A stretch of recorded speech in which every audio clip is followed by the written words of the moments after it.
trying to pursue, a particular career.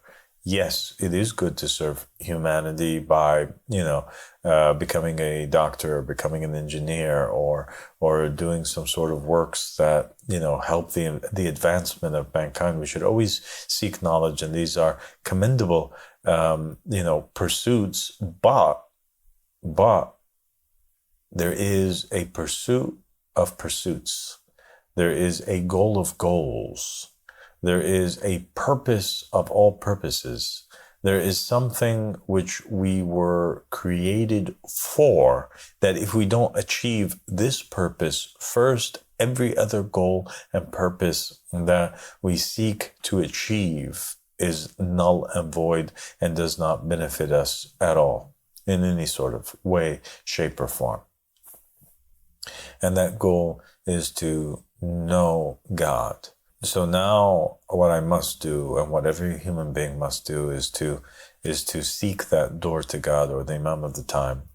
And now, after I know who the Imam of the time is, and I pledge allegiance to him, the journey does not stop there, because salvation cannot be obtained simply by identifying his person, but rather salvation must now be obtained by me getting to know him. And when I do get to know him, these characteristics or traits leave an imprint on me, and I become more like him, because now when I'm around a person who's extremely merciful, I too become merciful. The Prophet Muhammad sallallahu alaihi wasallam and so many of the prophets and the messengers, they warned human beings of hanging around the wrong type of people.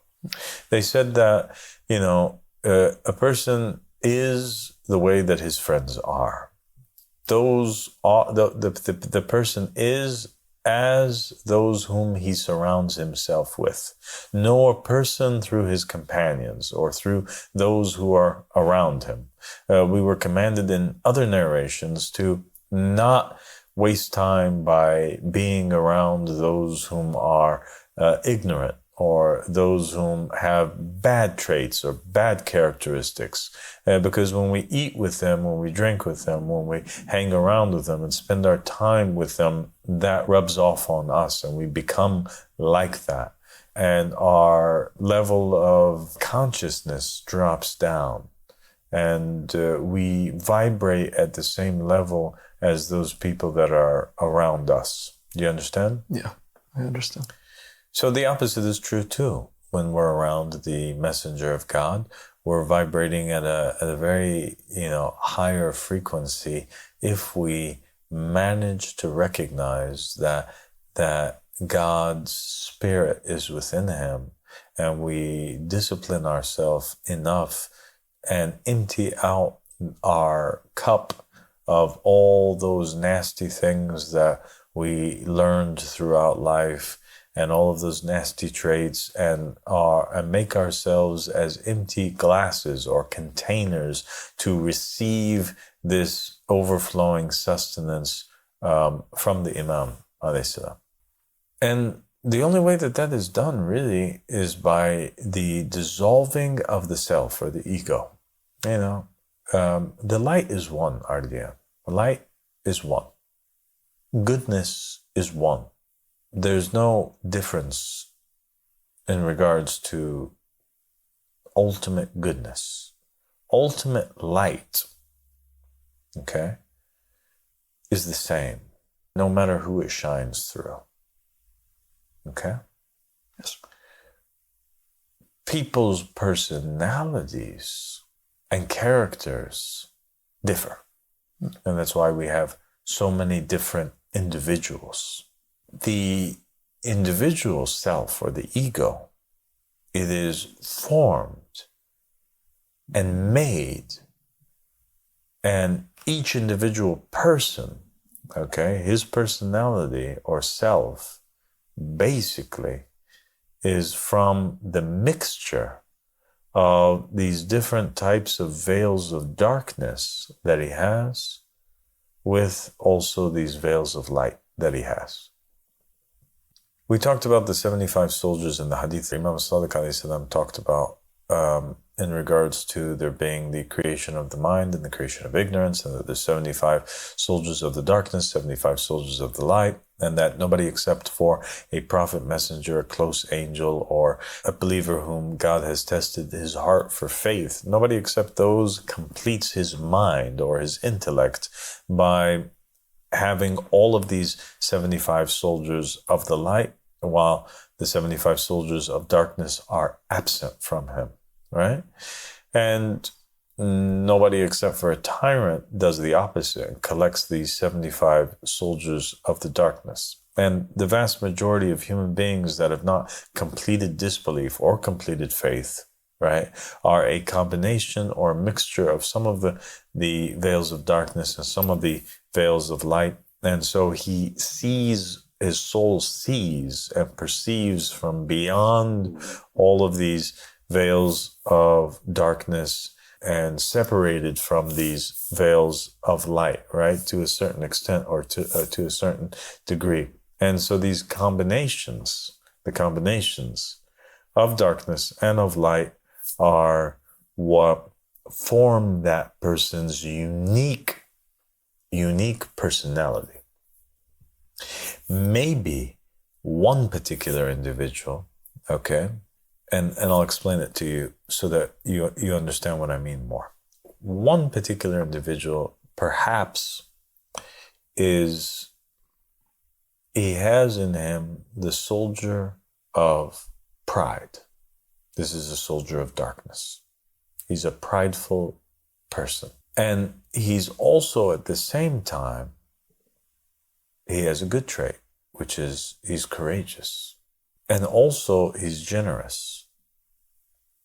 Now, the combination of these three traits alone create a persona, a character who deals in life with other people and perceives events that take place in his life through these traits. I understand. It's if an individual has certain amounts of darkness but a certain amount of light, by varying degrees, your personality and your characteristics make up that individual. Exactly. So that person now, he's bold. He can move through life. He's not afraid. He's courageous. He's also generous. So you'll find him like with those people whom feed his ego, right? By submitting a little bit to his prideful nature, he'll be very generous with them. But the opposite is true too.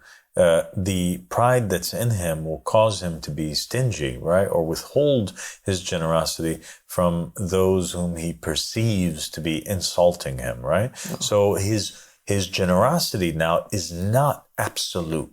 It's not pure 100% generosity. His generosity is diluted by the existence of this veil of darkness, which is pride.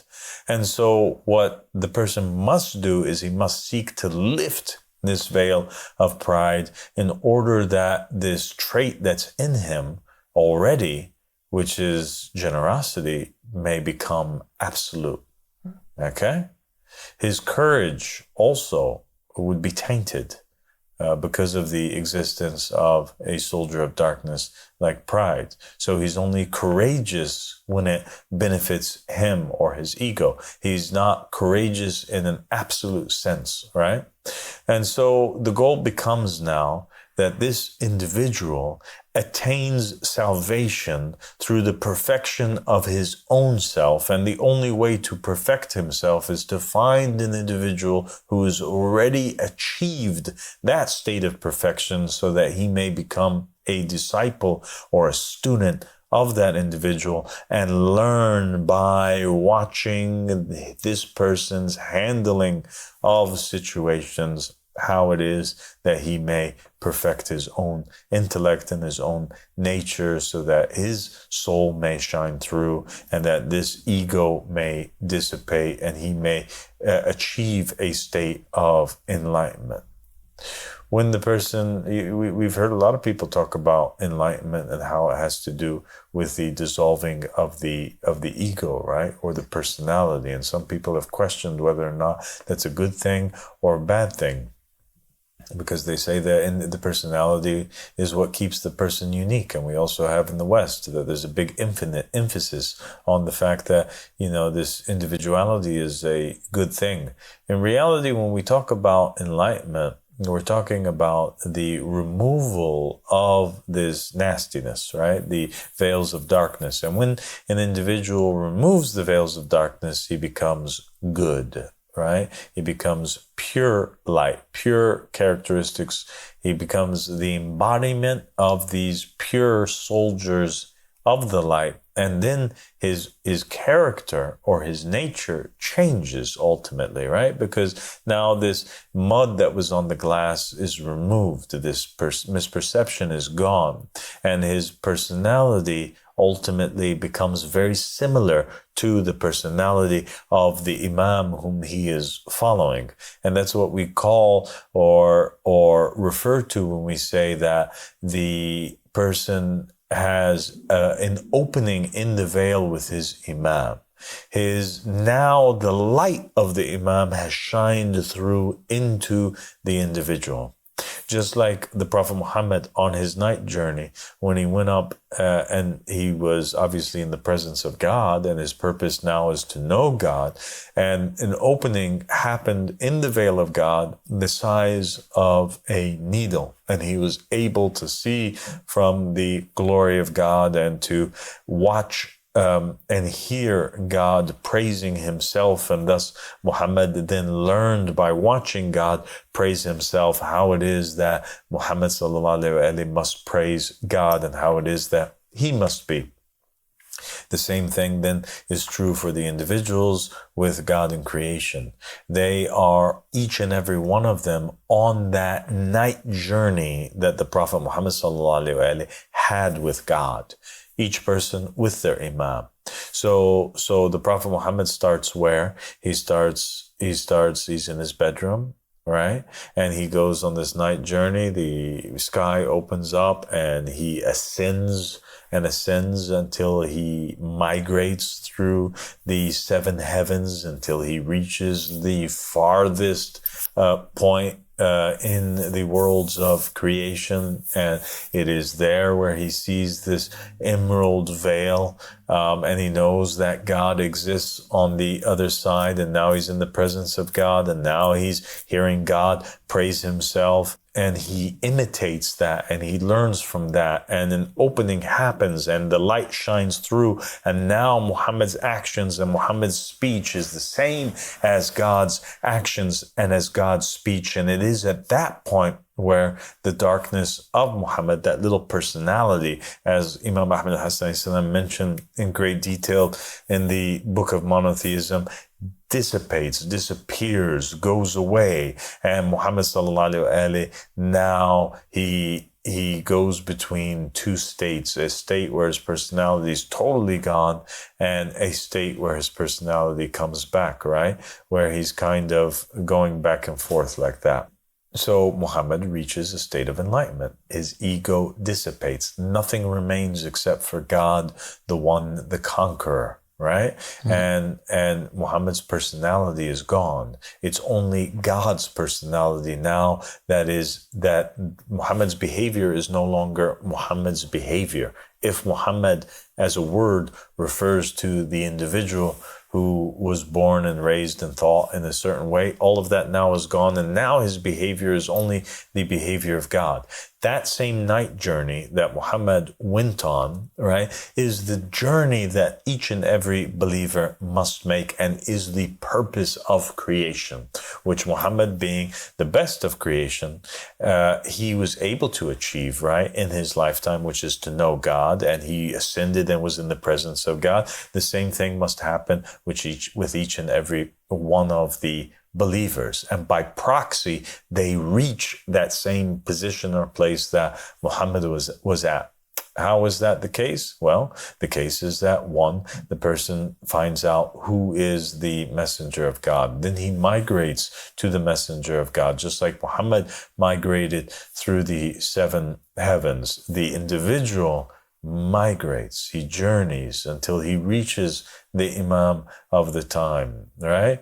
Just like so many of the Shia did before, whether it's in Mufaddal ibn Umar or Jabir al-Jafi or Salman al-Farisi, who, by the way, Salman, he was all the way in Persia and he traveled all the way from Persia